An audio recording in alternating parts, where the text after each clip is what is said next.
ನಮ್ಮ ಅಣ್ಣ ನನಗೋಸ್ಕರ ಒಂದು ಗಿಫ್ಟ್ ಕೊಟ್ಟವ್ರೆ. ಅದನ್ನಲ್ಲಿ ಓಪನಿಂಗ್ ತೋರಿಸಿದ್ವಿ.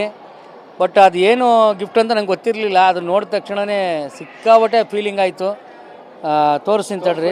ಟಿವಿ ಮುಖಾಂತರ ತೋರಿಸ್ಬಿಡಿ ಜನರಿಗೆ ಒಂದಿಷ್ಟು ವೈಡ್ ಎಲ್ಲ ತಗೊಳ್ಳಿ. ಇಲ್ಲ ಆಕ್ಚುಲಿ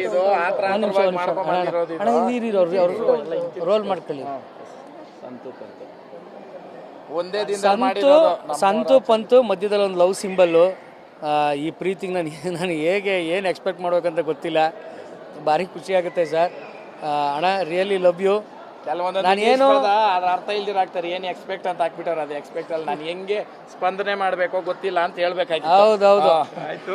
ಆಮೇಲೆ ಏನು ಹೇಳಬೇಕು ಅಂತ ಗೊತ್ತಾಯ್ತೇ ಇಲ್ಲ. ಈ ಥರ ಇಂಗ್ಲೀಷ್ ತಪ್ಪು ಮಾತಾಡಿದಾಗ ತಿದ್ದಕ್ಕಷ್ಟೇ ನಮ್ಮ ಅಣ್ಣ ಇರೋದು. ಅವ್ರು ಇಂಗ್ಲೀಷ್ ಮೀಡಿಯಮ್, ನಂಗೆ ಕನ್ನಡ ಮೀಡಿಯಮ್. ಖುಷಿ ಆಗ್ತೈತೆ ಅಣ್ಣ.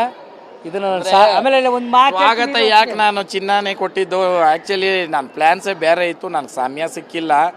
ತುಕಾಲಿ ಅವ್ರು ಬರಲಿ ನಮ್ಮ ರೇಸ್ಕ, ಆಮೇಲೆ ಗೊತ್ತಾಗ್ತದೆ ಎಷ್ಟು ಜನ, ಎಷ್ಟು ನಮ್ಮ ಫ್ರೆಂಡ್ಶಿಪ್ ಎಷ್ಟು ಇದು ಅಂತ. ನಾನು ಹೋಗಿದ್ದ ಜಾಗದಲ್ಲೆಲ್ಲ ಕೇಳ್ತಾರೆ ಎಲ್ಲಿ ತುಕಾಲಿ ಏನು ಮಾಡ್ತಾವ್ರೆ ಅಂತ. ಅವರು ಬಹುಶಃ ಕೇಳಿರ್ತಾರೆ ನನ್ನನ್ನು. ಅದಕ್ಕೆ ಚಿನ್ನ ನಾನು ಏನಕ್ಕೆ ಅದು ಕೊಡೋ ಮುಖಾಂತರ ಅಂತ. ಆ ಚಿನ್ನದಂಥ ಮನಸ್ಸು ನಮ್ಮಿಬ್ರು ಅದನ್ನ ಕತ್ತಲ್ಲಿ ನಾನು ನೋಡಬೇಕು. ಎಲ್ಲೇ ಹೋಗಿ ಏನೇ ಆಗೋ ಕತ್ತಲ್ಲೇ ಹಾಕೋ ಇದ್ರನ್ನ. ಆಯ್ತಾ? ಖಂಡಿತವಾಗ್ಲೂ ಸರ್. ಇದು ನಿಜವಾಗ್ಲೂ ಇದನ್ನು ನನ್ನ ಉಸಿರಿರೋವರೆಗೂ ನಾನು ಇಟ್ಕೊಂಡಿರ್ತೀನಿ. ಈ ಸ್ನೇಹ ಇಷ್ಟು ಮಟ್ಟಿಗೆ ಸಿಗುತ್ತೆ ಅಂತ ಗೊತ್ತಿರಲಿಲ್ಲ.